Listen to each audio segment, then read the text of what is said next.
6 de la mañana con 45 minutos, esto es Imagen Empresarial y se cumplen 2 años de la entrada en vigor del TEMEC. Uno de sus actores clave es Juan Carlos Baker, quien en su momento fungió como subsecretario de Comercio Exterior, fundamental en la negociación del TEMEC y además hoy académico, catedrático de la Escuela de Gobierno y Economía en la Universidad Panamericana. Querido Juan Carlos, ¿cómo estás? Buen día. Rodrigo, encantado de saludarte. Muy buenos días. ¿Cuál es el saldo que haces, la evaluación del TEMEC en los primeros 2 años? Y considero algunas cosas. Uno de los planteamientos, bueno, pues era que continuara, digamos, lo que ya se había logrado con el Telecán, esta integración profunda que beneficia a México, beneficia a Estados Unidos y beneficia a Canadá. Pero la otra parte era, pues, que empezara a generar mayores oportunidades para las empresas pequeñas y medianas de los tres países para que pudiesen participar del éxito de esta integración. Y desde ese ángulo comienzo y te pregunto, en esa parte, ¿cómo lo evalúas? Mira, yo creo que sin duda es importantísimo que estemos celebrando el segundo aniversario de la entrada en vigor del tratado. Hay que recordar, y estoy seguro que aquí tu audiencia, Rodrigo, lo podrá hacer fácilmente, pues que todavía hace 4 años, pues el resultado parecía bastante incierto. O sea, Sí.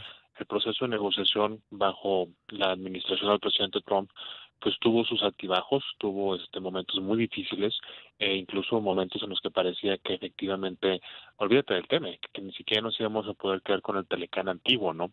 Entonces en ese aspecto me parece que es fundamental el tener el tratado, el valorarlo, el darnos cuenta cómo es una pieza importante de la competitividad mexicana y también regional. Para evaluar estos 2 años, creo que, bueno, efectivamente, como tú dices, lo que era importantísimo era mantener el libre comercio, eso se logró, y los números pues nos han hecho ver que era una buena idea, que sigue siendo una buena idea. El año pasado México y Estados Unidos comerciaron 620 mil millones de dólares, incluso a pesar de la pandemia. Este año, en los primeros 4 meses del año, la cifra ya está cercana a los 250 mil millones de dólares, lo cual pues también sigue siendo muy importante en el contexto de la economía mundial. Las pymes han encontrado más oportunidades también. Yo creo que sin duda es un objetivo que está en proceso, pero creo que el tratado nuevo, a diferencia del anterior, tiene una serie de herramientas que son fundamentales precisamente para las pymes. Y te pongo un ejemplo muy sencillo. El comercio electrónico, que en nuestro país ha tenido un crecimiento vertiginoso, incluso antes de la pandemia, pues ahora ya las disciplinas para comercio electrónico ya están incorporadas dentro del TEMEC, mientras que el Telecán no tenía ese tipo de reglas, ¿no? Entonces, bueno, en general para mí el balance es muy positivo. Sin duda hay retos, sin duda hay cosas que tenemos que preocuparnos hacia adelante, hay por ahí algunos nubarrones, pero en sí el hecho es que el tratado ha sido positivo, y que hacia adelante, en medio de esta crisis económica y los problemas inflacionarios y otros temas, pues el TEMEC es fundamental para que podamos salir adelante de esos temas, ¿no? Claro, pensaría que además el tema que es antiinflacionario, es decir, es un factor que ayuda a contener la inflación por la eficiencia de los mercados y en un contexto además de orientación y reorganización de las cadenas de suministro. Mencionabas nubarrones y retos. ¿Dónde los ubicas? ¿Cuáles son los asuntos que deberían preocuparnos y atender sobre todo? Mira, por la parte de los retos, yo creo que la implementación de las nuevas obligaciones, sobre todo en materia laboral, es algo que nosotros tenemos que poner mucha atención. Recordarás que dentro del TEMEC hay un capítulo laboral que incluso ya ha generado una serie de demandas, 4 de ellas, de Estados Unidos hacia México por denegación de derechos de libertad sindical, y bueno, todo eso se deriva precisamente del capítulo 23 del TEMEC. Pero en esos mismos capítulos hay también una obligación de que México debe de legitimar, ratificar los contratos colectivos de trabajo que hay en el país. Para este hecho se dio una prórroga que se cumple de hecho el año próximo, y pues bueno, hay que continuar avanzando ahí porque de otra manera, si no se cumple esa parte del TEMEC, podríamos estar en una situación vulnerable de nuestras exportaciones. También la parte automotriz, para México esto es, bueno, para toda América del Norte, pero siempre fue un tema muy contencioso el tema automotriz. México abrió recientemente una controversia contra Estados Unidos por la interpretación de las reglas de origen del sector automotriz. y esa controversia pues se debe resolver en algún momento de este año. Entonces, para las armadoras, para los proveedores de esa cadena tan importante, pues el resultado de ese panel va a ser fundamental. Hay otros temas entre Canadá y Estados Unidos, el sector lácteo.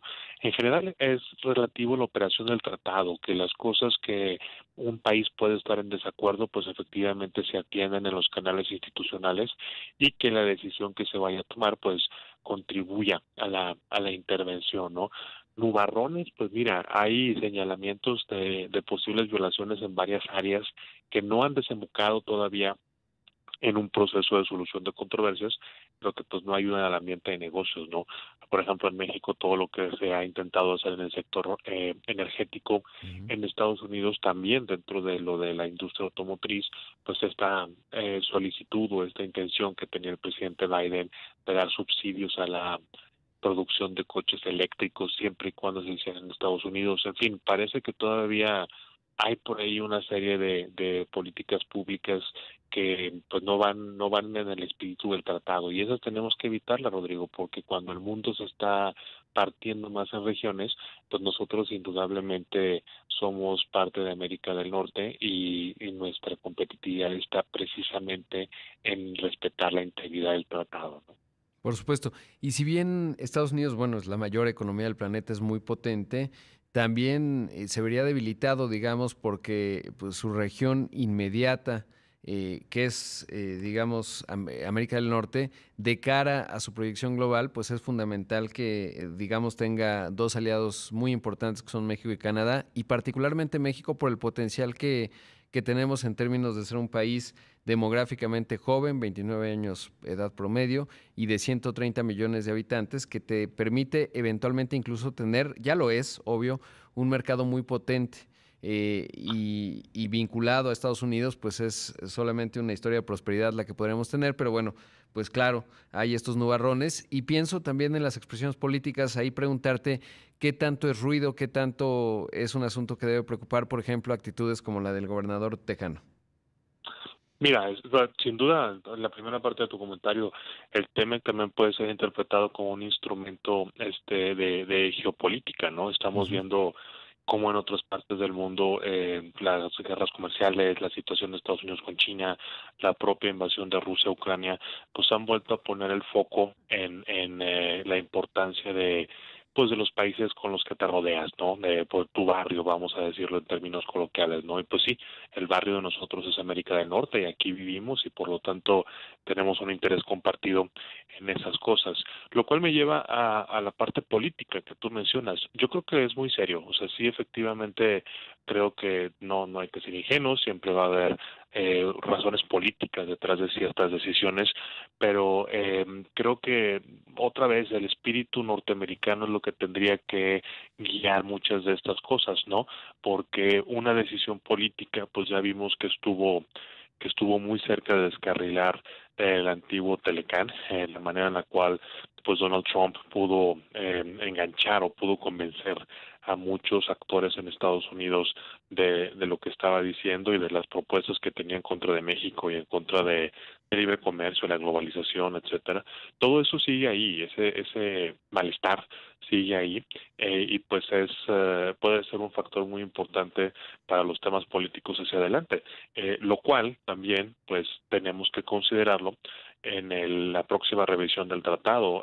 Recordarle a la audiencia que en el propio TEMEC hay una cláusula que garantiza que 6 años después de que entró en vigor va a haber una revisión integral del tratado, pues para ver cómo se encuentra en ese instante, el éxito que ha tenido, las cosas en las que se puede mejorar, y pues esa revisión ya sabemos cuándo va a pasar, va a ser exactamente en el 2026, por lo cual, pues desde ahora, si no queremos nosotros otra vez estar sufriendo las amenazas de esos factores políticos, pues desde ahora hay que empezar a documentar cuál es el éxito del tratado, las cosas en las cuales México ha hecho bien la tarea y propuestas. Eso sin duda es el mejor antídoto contra las cuestiones políticas y proteccionistas, Rodrigo.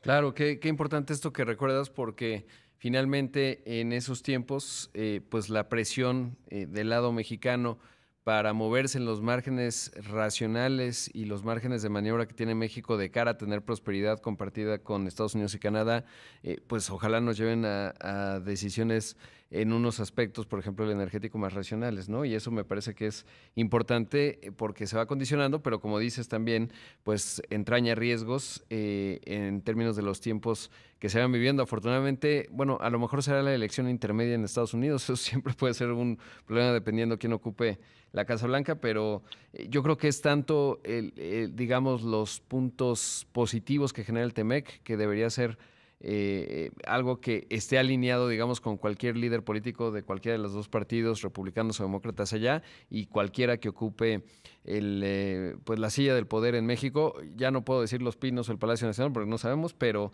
eso tendrá que ser el racional, digamos, que nos mueva en esa revisión y que vaya construyendo el presente, ¿no? Que eso es lo importante y que habrá que observarlo. Y siempre muy agradecido contigo, querido Juan Carlos, por la cercanía, por las entrevistas, pero sobre todo pues por darnos, digamos, estos puntos de referencia para entender uno de los componentes más importantes de la economía mexicana, si no es el que más, que es el Tratado México, Estados Unidos y Canadá. Te agradezco mucho y siempre pues me recuerdo de felicitarte, digamos, porque estos 2 años en parte, los buenos resultados tienen que ver con lo que construyeron ustedes, tú, tu equipo y el equipo que te acompañaba en ese entonces, el propio secretario de Economía y el equipo actual que sin duda pues han contribuido a ello. Muchas gracias. No, gracias a ti, agradecido. Y hoy sí, efectivamente, es un éxito de muchas personas, es un éxito del país, es un éxito que pudo trascender administraciones, Exacto. partidos políticos, y bueno, pues yo siempre quisiera verlo como un ejemplo de lo que se puede lograr cuando todos los mexicanos ponemos nuestro esfuerzo en el mismo objetivo. Así se observa. Gracias, Juan Carlos. Un abrazo. Y llegamos al final de una edición más de Imagen Empresarial. Como siempre, agradecerle mucho. Si está cerrando la semana haciendo ejercicio de verdad, toda mi admiración para usted. Quédese con Pascal Beltrán del Río, que tiene mucha y útil información. Soy Rodrigo Pacheco. Lo veo en los distintos espacios de Imagen Radio y en Imagen Televisión. Feliz viernes. Imagen Radio presentó Imagen Empresarial con Rodrigo Pacheco. Inteligente.